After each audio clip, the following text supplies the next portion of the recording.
สวิปสแวปเปิดคลิปมาอยู่ที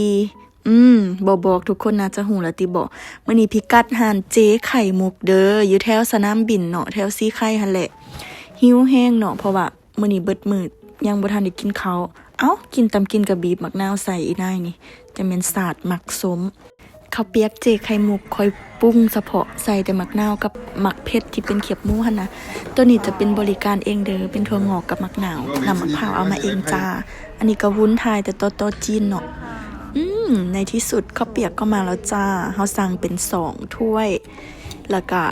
ใส่ซีนมันเฮาจะสั่งป่นเลยเนาะเป็นซีนที่แบบ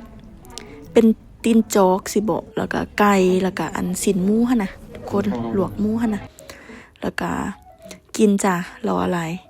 ปรุงก็สิมีแต่2อย่างที่ว่าเฮาปรุงเพิ่มเนาะเพราะว่าน้ำซุปเขาจะหั่นน่ะแซ่บอยู่แล้วสแวบมาแงนกระดูกให้เบิ่งแล้วบัดนี้แซ่บๆเนาะเพิ่นว่าก็โอเคอยู่เนาะเพราะว่ามันก็เปื่อยพอดีกัดหั่นน่ะพอดีแซ่บมีไผเป็นบ่ที่แบบไปกินอยู่ห้านแล้วบ่กล้าแหนกระดูกหั่นน่ะแต่สำหรับข่อยโนนะจ๊ะกินไปแล้วเพิ่นก็บ่ปากบ่เว้าหยังได้เพิ่นก็กำลังดื่มด่ำกับกระดูกอันนี้ก็วุ้นเนาะเบิ่งน้ำเพิ่นน่ะใส่โจงโลงอยู่ปรุงยังก็บ่ปรุงเนาะกินอิ่มแล้วตัดมาที่ยังบ่แล้วซื้อขนมอีก